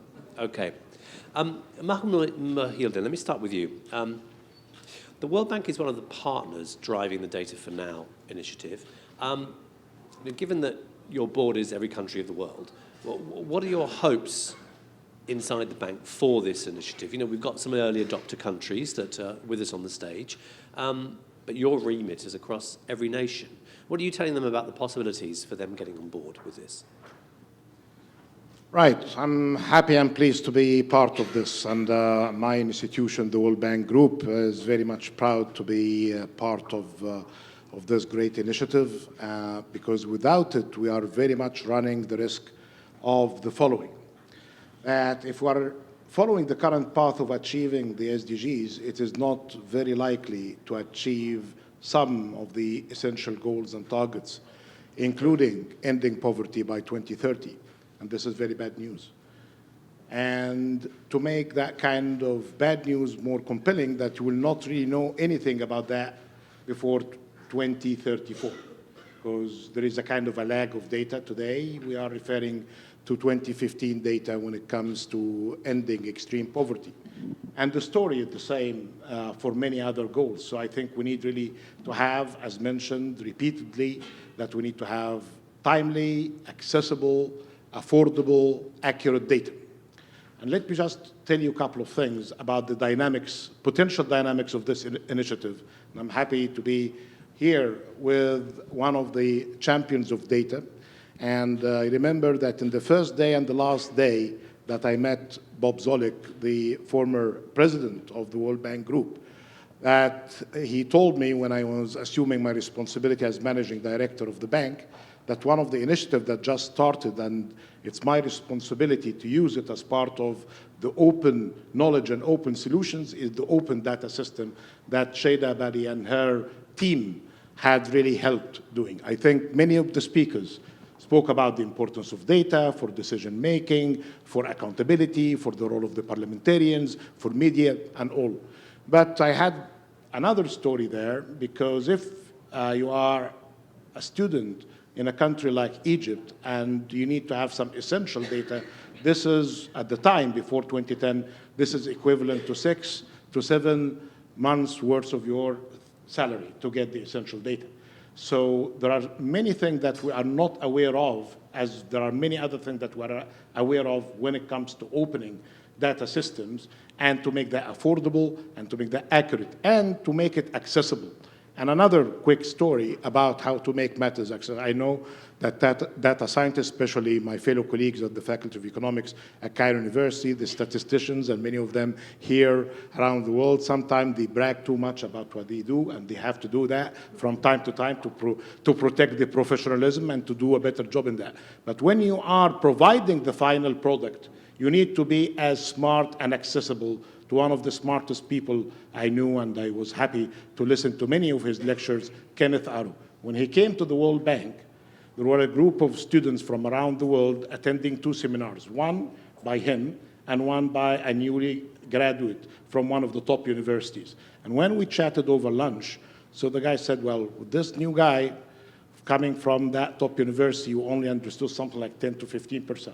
But from Kenneth Arrow, a master of economics, one of the most important pioneers of general equilibrium theory and beyond, they almost understood everything of that. That is basically founded on great knowledge, mastering the tools, but make that available to the general public, because the SDGs are not about the elite specialists, but basically about everybody. For that, I think the World Bank is going to be very supportive in different ways, from what we call the fundamental essential data system that we have, or the frontier data systems. We have a fantastic team now focusing more on the country-based solutions, and we're not betting on an excellent partnership because we have very good examples of success so far, but with the kind of dynamics of what we don't know now, on this kind of interactivity, the kind of interaction, and the kind of potential feedback that you can get from people around the world, very smart people that we don't know where they are, and to get us better information about what works and better solutions going forward. So just very, very quickly to follow up on that, say you were to set yourself a goal, in your role in the bank and as a partner of this initiative, how many more countries do you want to sign up to this? Well, I should really assume that the 193 member states, the 189 countries. Let's say the next 2 years. Well, at least, I would really say, because the data system as it is on our atlas is basically serving more than 140 countries that are able to share with us data on some essential aspects of work, like ending extreme poverty or SDG 10 when it comes to inequality and shared prosperity. But if you are going to be availing the tool, and that will not, unless there is some sort of governance issue that the politician in that place and the leadership is not really happy to see more availability of data for issues related to governance or transparency or all of that. But I think the readiness, at least from those whom you mentioned earlier, the board who represents 189 countries, in the case of the bank, we're 4 countries short, than the UN membership. I think everybody could be ready for that, especially that the tools are becoming more available. Great. So by World Data Forum, you'll have signed them all up. Yeah, Okay. absolutely. Fine. Yeah, Good. All right. Well, look forward to that. Shaida, it's really important for people to adopt this, countries, and for partners to get on board, but they've got to believe in what they're adopting. There's got to be a robustness to the methods that are used and the tools that are available. What do you think is the role then of academia, the research world, and civil society in making a reality of timely data for the SDGs and making something and providing something right at the beginning of that whole life cycle that the users can rely on? Thank you. Thanks, Rajesh, and good morning, everyone. It's really wonderful to be here, and of course with the distinguished panelists. I'm here actually representing, you mentioned, SDSN Sustainable Development Solution Network, thematic data group of that network. And this is a group that is made up of academics and data scientists and a lot of old people like myself and very young people, in fact. And we're really all working towards what we can do better in building data systems that can serve to achieve the SDGs. So it's really a very specialized group, like a global think tank, if you will. So with that in mind, we are also very excited to be a partner in this initiative of the Data for Now. Now, getting back to your question of what can academics and CSOs do actually for an initiative like the Data for Now, quickly, 4 things that comes to mind. One is that I think has been mentioned. We really, the academics and CSOs should really do much more, and we are doing in SCSN Trends, on promoting data use, data sharing, and open data. We see that everywhere that you see that data, timely data is not available, quality data is not available, exactly there you find that the data is not being used. Is not being really, there's no impact for this, there's no linkage between the production and the policy and decision making. So there is a lot to be done there, and we are far from it on that data sharing and open data. As Mahmoud also said, it's really great to be on the agenda of many organizations, but we need much more action oriented there. That's the problem, Shahida. Yes. Well, how are you going to help solve that? Well, I mean, this is what we're doing right now. We're trying to really dig in deeper as what are the issues on data sharing? Is it contractual? Is it legal issues? And, what are the different ways of handling it? What are some of the countries that have really mastered these areas? And how can we bring the different communities together to do much more data sharing? And there's a lot on our website, by the way, and we've just came up with a report on Monday called Counting on the World to Act, which has a lot of these recommendations for governments and also for agencies. So the second thing that we are working on, Rajesh, is that and I think is the commitment that we make into this initiative, is to get deep down to really specifics of data curation and innovation and using really cutting-edge technology on getting to these indicators at the national level and global level to see what are the real-time SDG measurement opportunities that we can take, both at the national level, leaning on the expertise of the local academics, but also importantly at the international level, like we've seen in Jamie's cool video. The third thing that we are doing, and I think is very important to keep in mind, is we need to bring new stakeholders into this conversation, again, at the country level and at the international level. And this is one of the areas we're working on with the academics for a number of countries in Colombia, in Paraguay, in Senegal, and bringing the non-government stakeholders into the conversation. And finally, my favorite subject is that we really, the academics and NGOs have a big role to play to use their independent voice to actually point out to areas that's not being done. For example, Data 2X is looking at gaps for gender data, or we're looking at issues of open data, and what are the governance and reform issues that we have to address. So the commitments that we make into this initiative is that we would work at the country level, but particularly at the global level for curation of some of these global real-time SDG indicators, with the goal that next year, I'm reading your mind of the goal, next year, by the time that Jamie shows his cool video again, that we will not be looking at the rear view mirror. We're going to actually have some real-time data. All right, thank you very much. Yeah, give her a round of applause. Why not? We're going to hear from some of the countries now. We have 3 countries with us, Ghana, Paraguay, and Mongolia. Your countries are in very different parts of the world. You're all trailblazers, or planning to be trailblazers, on timely data. And I want to hear from you about what your priority areas are that are really going to make a difference to people's lives. Omar Saidu, I'm going to ask you if you want to go first. As a co-host of the event, we're very pleased to have you with us. Thank you very much, and thank you for having me. I want to start with this. Knowledge is said to be power. Now, a community in the eastern part of Ghana recently mobilized to deny access to illegal mining or to a mining firm to do mining in that community. This mining firm had gotten a license from government agency, the EPA, to do mining in that area. But because the community had knowledge of the destructive tendencies of mining in their community, destructions to water body, to their livelihood, and the health of the community. They mobilized and said, well, government has given you license, the land belongs to us. We do not want you here. Go back and tell the government, we are not allowing you to mine. Now, that is the kind of data we want to have. Data that will inform the population about what they need to make their lives better.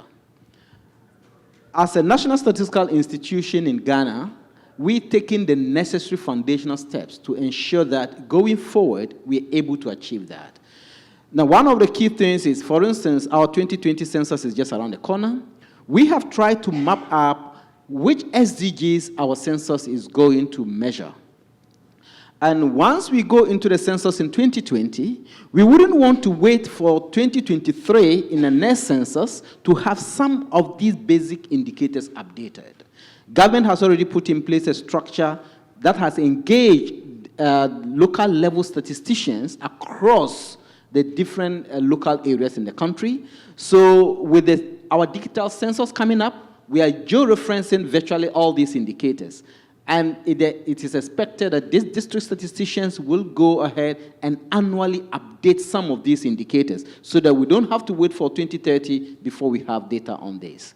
The second area has to do with strengthening administrative data, because that is the area where we see as critical to ensuring that we have data that leaves no one behind. And we have taken the necessary steps in this case, and we're working with Statistics Denmark, who are supporting us to strengthen our administrative data system. The third thing is exploring the use of alternative data sources. And we are happy that Parliament has just passed our new law giving the National Statistical Office the mandate to explore all other sources of data to support the statistics generated in the country. And one of them is using satellite imagery, and we're currently having some programs that are exploring the use of citizen-generated data as well. How big a deal is that law? How big a thing is that? The law is the most important instrument for us. The law we used to have did not envisage the situation we have today. But that law was passed in 1985. And the current law, one, is giving a bigger mandate to the National Statistical Office to coordinate the entire national statistical system. Secondly, it is mandating the National Statistical Office to work with all the partners to ensure quality data, not only from government, but also from civil society, from the private sector, and from academia. And interestingly, we are currently working together with these partners to co-create a data quality assurance framework for Ghana. And the third important thing is the fact that the law is now mandating every government department to make their data available to the National Statistical Office, who will make this data openly available to everybody. So that is very crucial for us. Very interesting. Arunzaya Ayush from Mongolia, great to have you here. Thank you. Good morning. So since I am not a native English speaker, I have prepared my notes. So I will look to my notes. So first of all, I'd like to express my appreciation to the organizers for convening today's meeting during the high-level week of the UNGA 74. It is, not often as a statistician you're invited at the high-level policy decision-making table. So I'm glad to represent not only country Mongolia, but also the statistical community. And also the high-level group for partnership, coordination, capacity building, which is working to strengthen national statistical systems, offices. And I'm the co-chair of the high-level group. So since the adoption of 17 goals by the world leaders, already 4 years has been gone. So 1/3 of the whole way, right? Different to MDGs, we say that the national statistical offices play much bigger role than before, because we have 17 goals, 169 targets, 244 indicators, all about data, all about methodology, comparability, evaluation, reporting, So the Statistical Commission adopted the Cape Town Global Action Plan as a strategic framework to meet the data needs of the countries. It was adopted during our first World Data Forum held in 2016 in Cape Town, South Africa. 2 years later, 2018, at the second UN World Data Forum held in Dubai, we had also the Dubai Declaration paper, which calls for increased financing for better data and statistics for sustainable development. Establishment of and investment into the national statistical systems. So there is a clear call for the use for new data sources, since statistical offices are not the only ones who are producing the data today. Traditional statistical data sources are, of course, seem to be clear, not enough alone. We need more and better data for better decisions to have or to live all better. So 2020, we are having also our third World Data Forum will be held in Bern in Switzerland. So I also having this opportunity, I invite you all to participate into our World Data Forum, because it is not only about official statistics. It is about all the data community that we have. It is about the users who are using the statistics or the data, making the decisions. So our priority is for official statistical systems to strengthen and better support the broad data needs. Well, statistics are, of course, as I love to say, the key to document the past, to evaluate today, and determine the future. Without knowing what happened, what is happening, we cannot say what will happen. Timely data is, of course, here really needed to say what is happening and to know the environmental situation, the population. For example, imagine Mongolia. We are second in density in the world. The territory of Mongolia is 4 times bigger than Germany. We are only 3.2 million. We have 66 million of livestock. The 4 seasons a year, minus 30 in winter, plus 30 in summer. Around 30% of our population still having the traditional nomadic lifestyle, so a lot of herders there. Around 2 years ago, we had a harsh winter. We had a lot of snow. So the National Emergency Management Agency has used our data, and we had this geospatial data with the coordinates of nomadic families with the number of livestock. So it was possible for the government to take quick actions to help the nomadic families. So I think this is the best example of using the current data in providing better help of government. So priority areas for Mongolia is, of course, use the geospatial data. As also mobile data, as was been said before, to be able to understand people's life better and to act quicker. So I'm very much looking forward to work with the initiative Data for Now, to collaborate with partners. So I would like to say it is, as Fao said before, it was very funny for me, as he said, there is a lot of data that is not being used. So, and it is an issue of data literacy. You know that there has been a study that the human brain is catching 60,000 times quicker an imaginary information rather than written text. So it is really about coordination, cooperation, and partnership between all the data providers to have better visualized data that can be used right now for better decisions. Thank you. Okay, thank you very much, Aranzaya.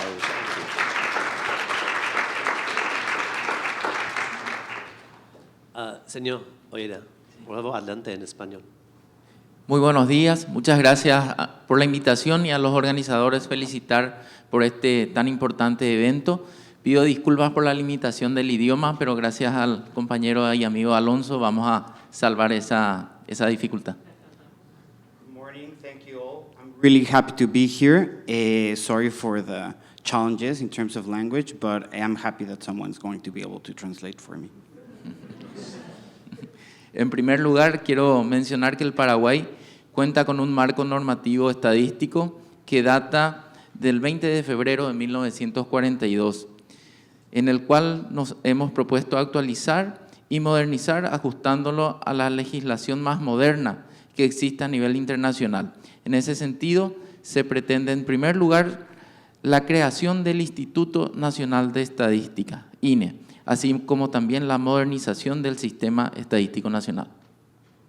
First of all, I would like to mention that Paraguay has a statistical regulatory framework that dates from 1942, which we have proposed to update and modernize, adjusting it to the most modern legislation available internationally.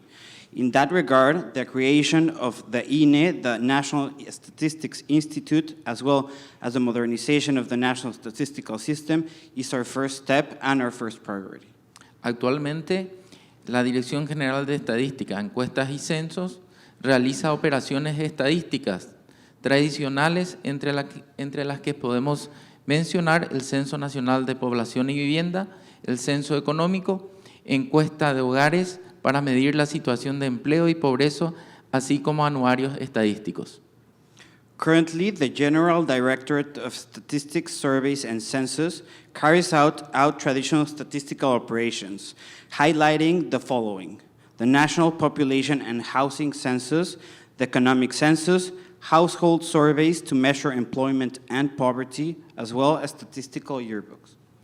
Uno de los grandes desafíos es el de contar con una Estrategia Nacional de Desarrollo Estadístico, ENDE, el cual servirá de orientador a mediano y largo plazo en relación a cuáles serán las operaciones estadísticas necesarias para dar respuesta a la demanda de datos por parte de los tomadores de decisión del sector público y usuarios en general. One of our greatest challenges is to have a national strategy for statistical development, which will serve as a medium and long-term plan to the statistical operations that will be necessary to respond to data demands for decision makers and users in general, in Paraguay and internationally.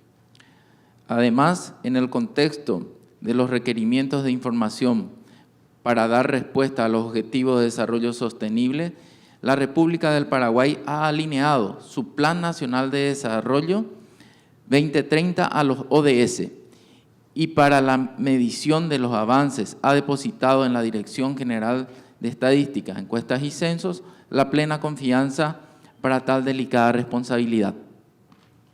In addition, in the context of the information requirements to respond to the SDGs, Paraguay has aligned its National Development Plan 2030 with the SDGs, and the measurement of the work progress has been trusted to the General Directorate of Statistics, Surveys, and Censuses as a sign of full confidence to handle such delicate responsibility. Por todo lo expuesto precedentemente, nos vemos en la necesidad de innovar, incorporando operaciones estadísticas no convencionales, como el uso de registros administrativos con fines estadísticos, la vinculación de los datos con información geoespacial, el uso de herramientas informáticas para procesamiento de grandes volúmenes de datos, Big Data, minería de datos, Data Science en general, además del uso de herramientas más modernas para la difusión de datos.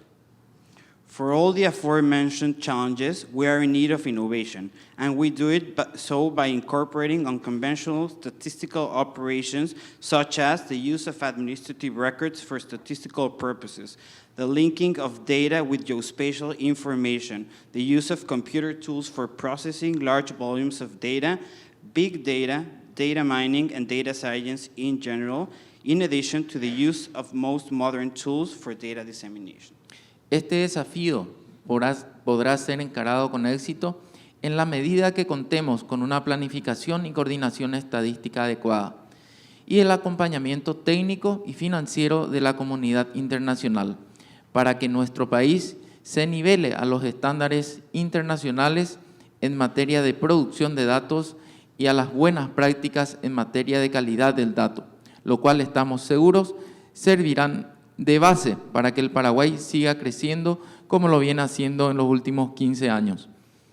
This challenge can be successfully addressed to the extent that we have adequate statistical planning and coordination and the technical and financial support of the international community, so that our country is up to international standards for data production and good data quality practices, which we are sure will serve as the basis for Paraguay to continue growing as it has been doing for the past 15 years. Paraguay también se adhiere a la Alianza Global de Datos para el Desarrollo Sostenible y consideramos que la iniciativa que hoy se está planteando a través de la alianza es fundamental para el desarrollo de los datos en el mundo. Para concluir, quiero expresar mis más sinceros agradecimientos por la oportunidad de estar aquí y exponer las oportunidades y desafíos de nuestra agencia estadística en el contexto actual, sabiendo que mejorar la calidad del dato es mejorar la calidad de vida de las personas y que una persona fuera de la estadística es una persona alejada de ejercer sus derechos como ciudadano. Muchas gracias. Paraguay is very happy to be joining the global partnership and to be one of the pioneer countries for Data for Now initiative. And to conclude, he'd like to express his sincere thanks for the opportunity to be here and to be able to present the opportunities and challenges that their statistical agency in the current context, knowing that improving the quality of data is improving the quality of life of people, and that a person outside of statistics is a person far from exercising their rights as citizens. Thank you so much. Muchas gracias.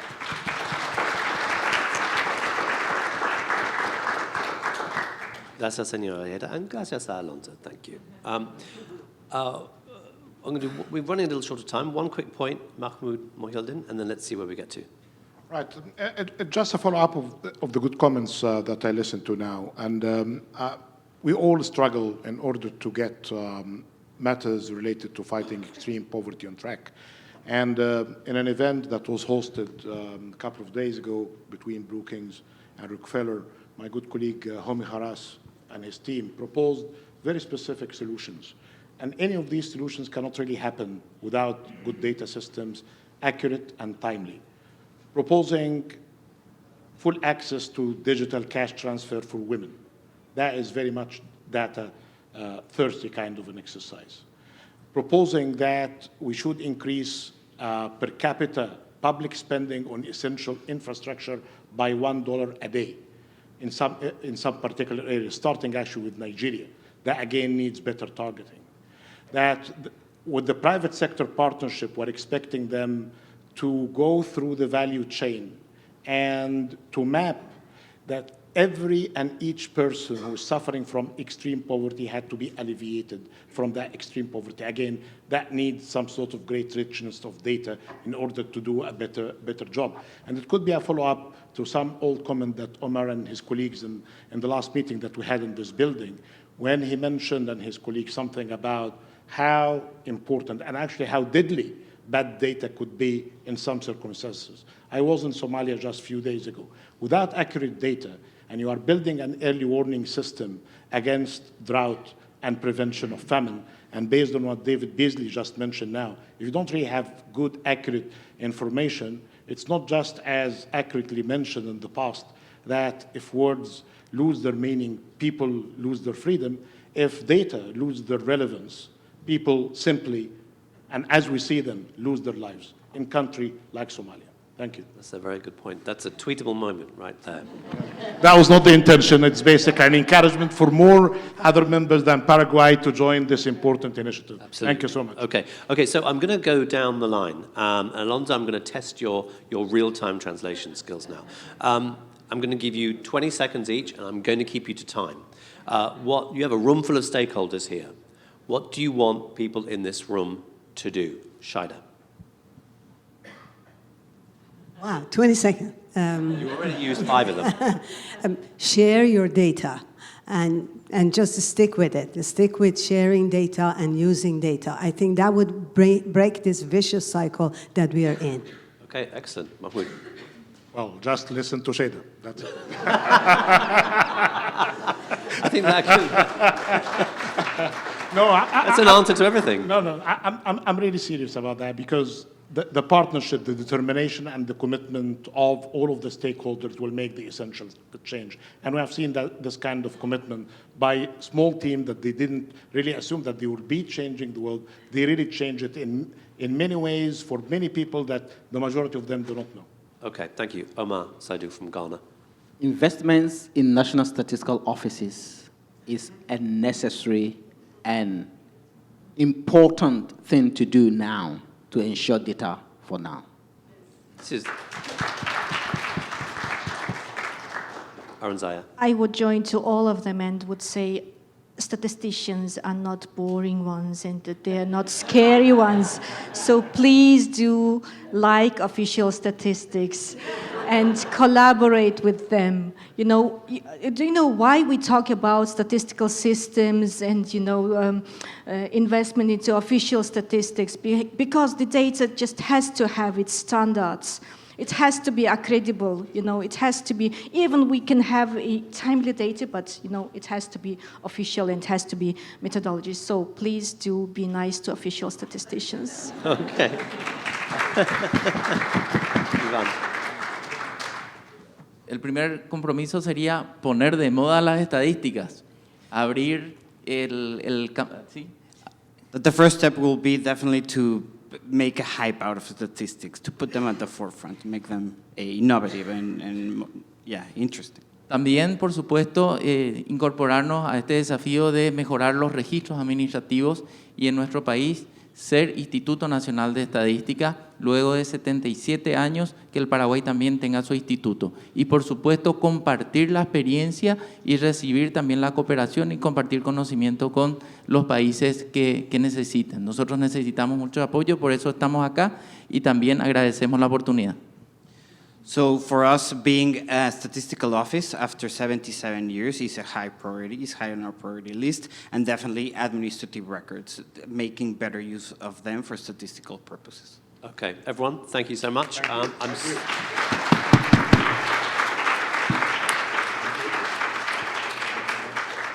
I think people need to rush off, so that's great. Thank you very much to our panel. I'm going to invite to close us out this morning our final speaker. Yeah, put the microphone back. To close us out this morning, Vera Songwe, the Executive Secretary from the UN Economic Commission for Africa, just to give us that take us up a level and give us that regional perspective. I'm going to invite you to make your remarks from the podium up here.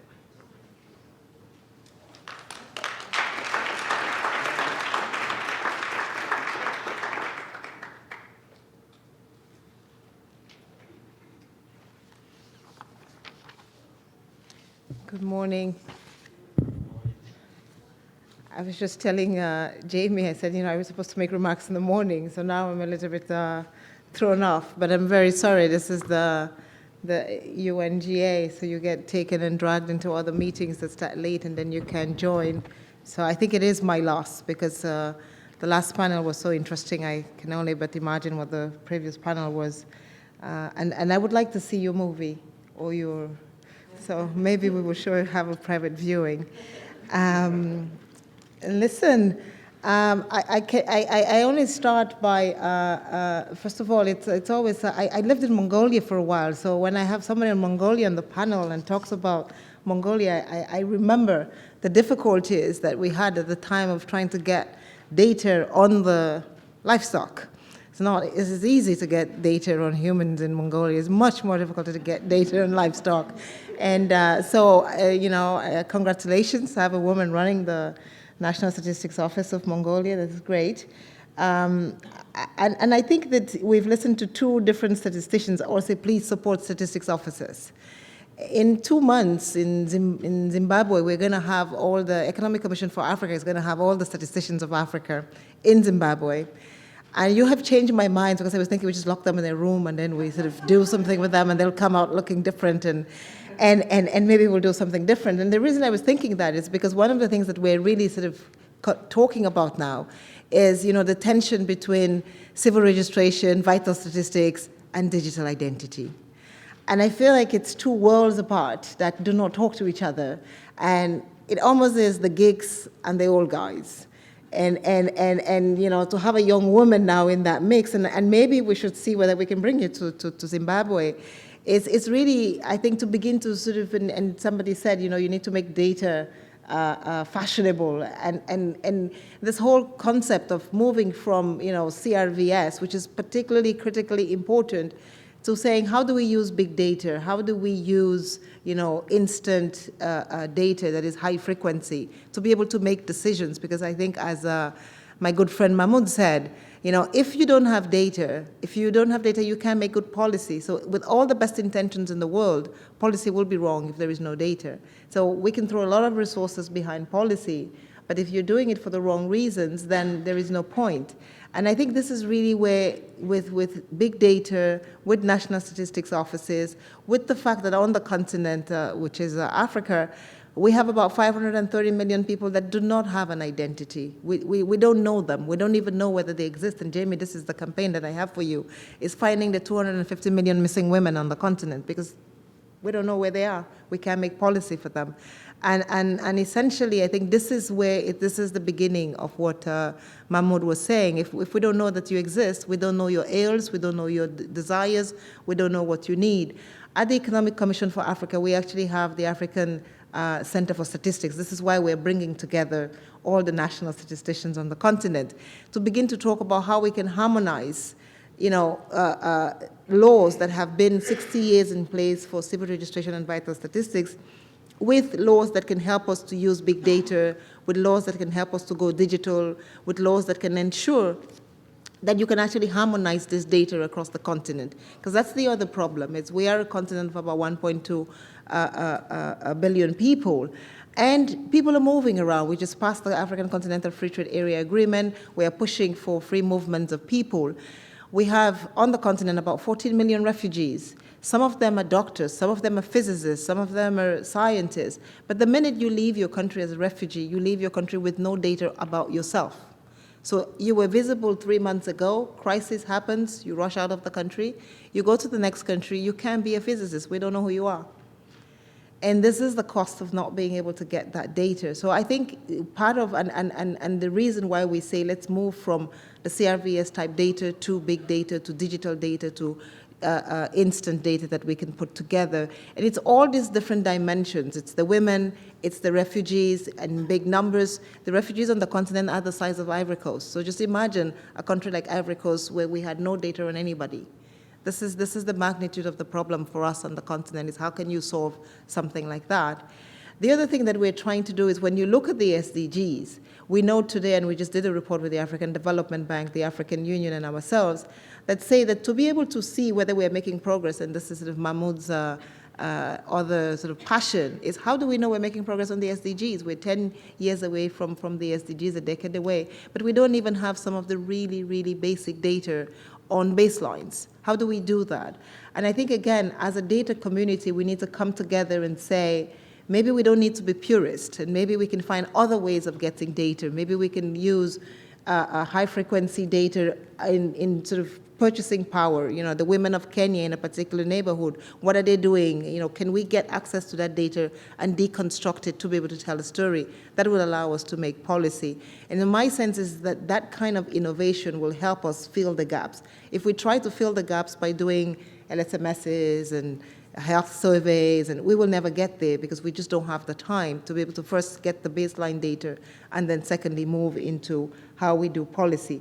We cannot do this alone. We need to bring very sort of communities that did not talk to each other together. And I think part of this conversation today is about that, is really to say, you know, where do we find the like-minded? Where do we find in the statistics office in Ghana? And this is the case. You know, Ghana is supposed to be, you know, at the cutting edge of new technology and payment systems.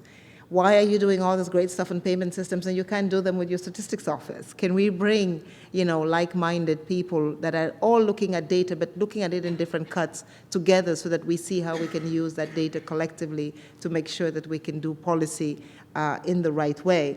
I think that when we talk about data, and I go back to the women part, it's, at least for us on the continent, again, an issue of how can this data help us reach the women better? Can it help us to reach the kids faster?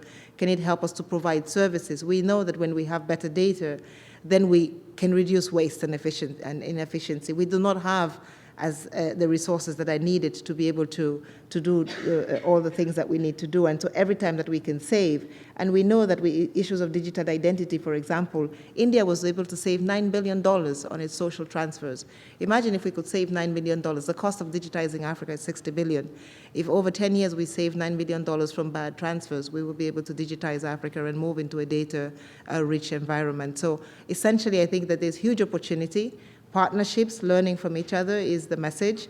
At the ECA, we have this platform, and we hope that we can, with all of you here in different cuts and pieces, be able to bring and raise the issue of data to the fore of the conversation as we launch a decade for the SDGs. Thank you very much.